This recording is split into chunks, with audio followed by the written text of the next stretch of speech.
Welcome to Holy Heart Nutrition, where we talk about healing your heart, mind, body, and soul with a focus on holistic nutrition and spiritual support. I'm your host, Susan Corsaris. Well, hey, everybody. Welcome to Holy Heart Nutrition's podcast. My name is Susan Corsaris, and I thought I would start out this initial episode 1 just talking about my backstory and how I got here, what I do, my passion, what makes me tick. I'm a wife and mother of 3 awesome kids, and my love is the human body and people's journeys, people's stories. I love hearing people's stories, their history, their familial history, how we got to where we are. I'm also a very spiritual person, so I do believe that everything works for the good, those who love the Lord. And I have seen it in my life. My life has taken some crazy turns, and it's really what brought me to where I am today. And so I just feel led to keep going on this journey and share it with you, and hopefully you can find some nuggets along the way and we can learn together. So I'm a nutritional therapy practitioner. I'm also board certified in holistic nutrition. And I started out my career in the medical field. My first real job was as a phlebotomist at a doctor's office. And I honestly loved that job because I got to see people from all ages and all walks of life. From babies to 90-year-olds, I got to spend 5 to 10 minutes with them and get their blood, talk to them about how they're feeling. Now, most of them were sick, so, but it was an acute sickness. It wasn't like a hospital where they were chronically ill. So it was, for the most part, a very pleasant job, and I really loved it. But it also wasn't the kind of job that I could pay my bills and be sustainable. So initially thought I'd be a nurse, but then realized, I don't want to lose my empathy for people. And I know for me, I'm a very emotional person, and I didn't want to get caught up in the trauma. And I had nurses in my family, so I knew, I'd been able to shadow, and I was very familiar with what nursing entailed. And I thought, I don't think I have the emotional stamina to do that. So went into other methodologies. I studied occupational therapy, respiratory therapy, finally wound up in not patient-facing at all. I wound up in histotechnology, became board certified as a histotechnologist, and I worked in the pathology lab, which means I only saw body parts. I never saw patients again. I saw body parts. And while it was interesting work, it was very redundant work, and there was no analytical, there was some analytical component to it, but there wasn't a diagnostic component to it. And I really felt like, gosh, I want to do more for people.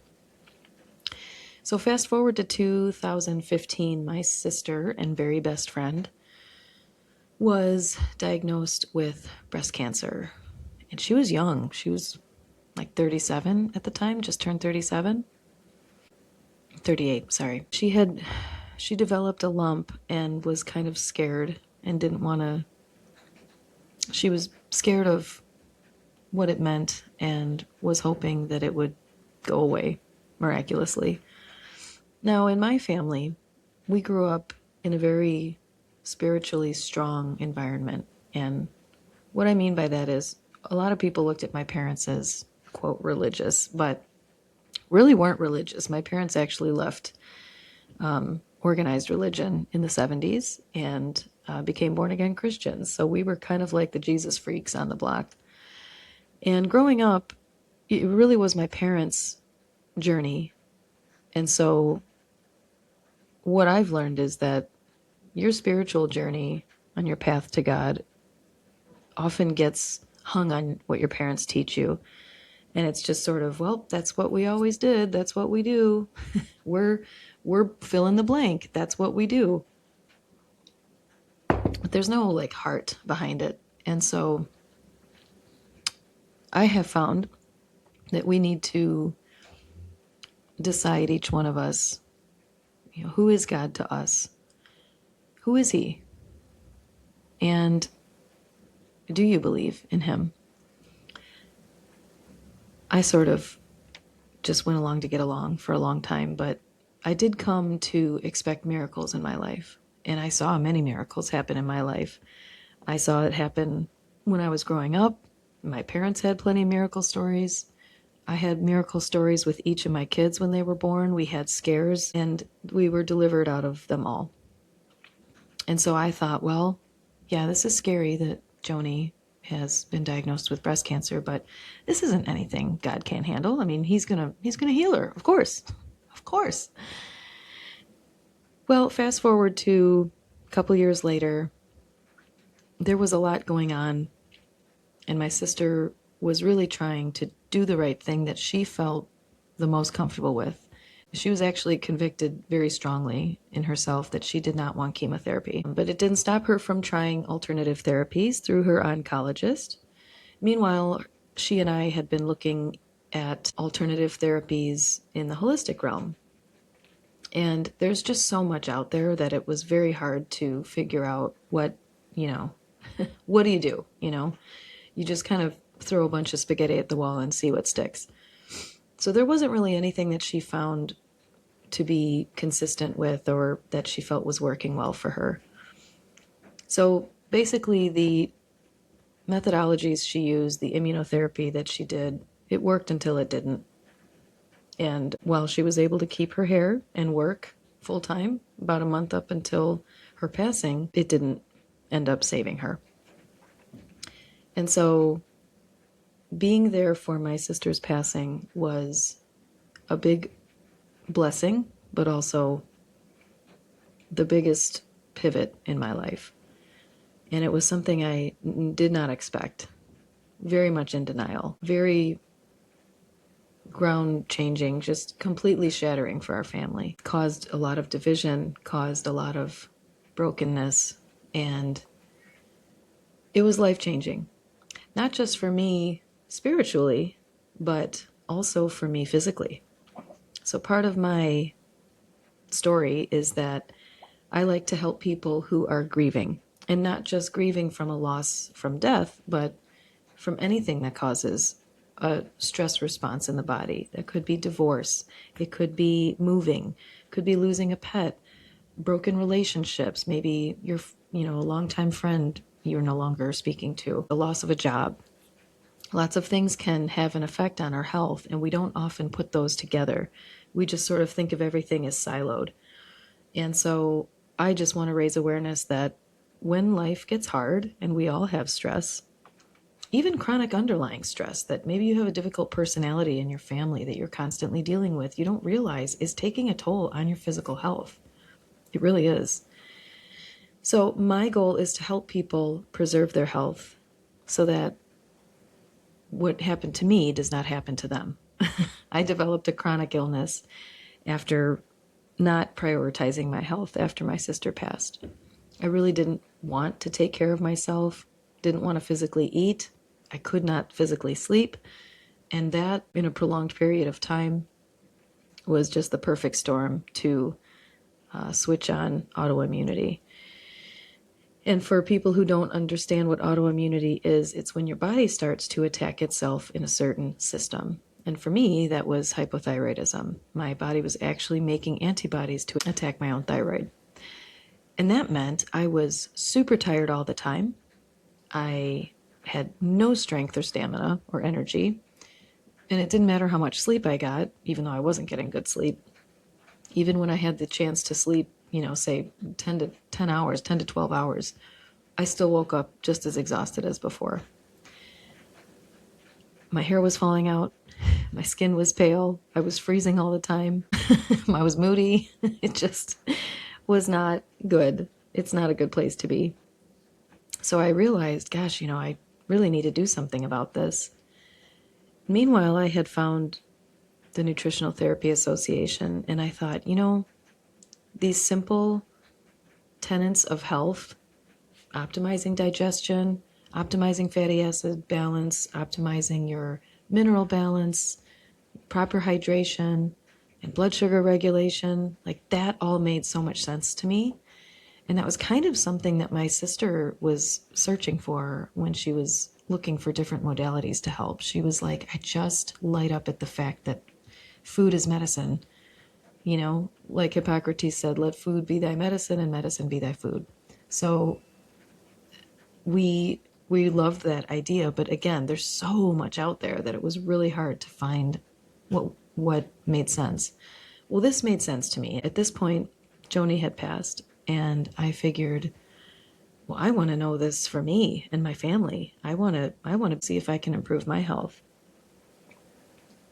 Now, I had a little bit easier of a disease state to be able to correct. And as I started implementing these principles into my life, I saw my symptoms start to shift, starting to reverse, actually. I was taking targeted supplements to help with my thyroid, my HPA balance, which is your stress response. I was focusing on eating nutrient-dense foods, balancing my blood sugar, bringing in the proper fatty acids. And man, I started to see an improvement in my health, and it was so exciting. So exciting. I thought, oh my gosh, our body does have the ability to heal itself. It really does. Even after decades of abuse. We all abuse our bodies in our own ways. I'm not perfect by any stretch.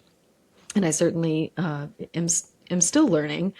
But I have come so far, and I'm very proud of the progress that I've made. And I want to share that with people. I want to help people understand that, hey, it's not too late. We can still work on these body systems, and there are things you can do starting today. I'll give you an example. Even just drinking an extra glass of water is going to be helpful to your body. We don't understand how chronically dehydrated most of us are.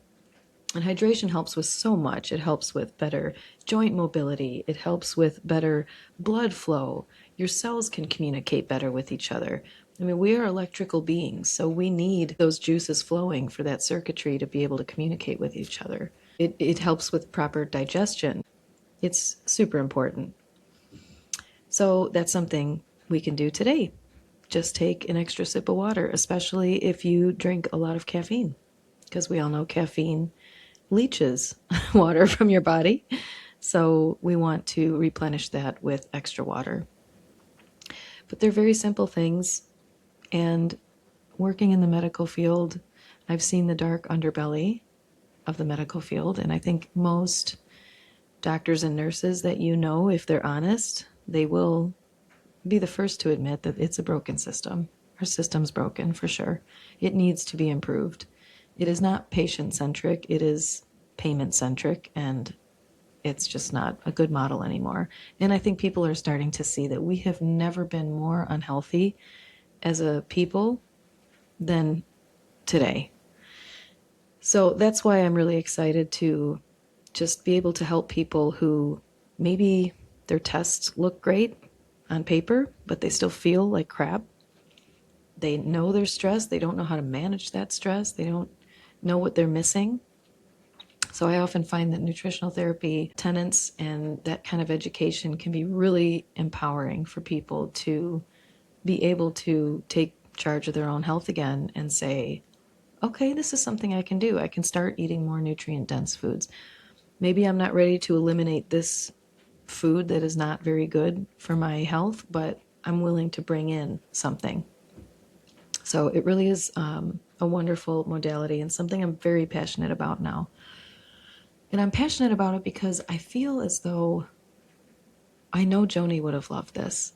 She would have lit up at this idea. If I'm honest with myself, this wouldn't have saved her, but it would have helped. And I know that if I can help one person out there, it's worth it. It's worth it to me. So I'm here to share my story and to talk about how nutritional therapy can help and the lessons learned, and to just kind of walk alongside. Testing helps too. for sure.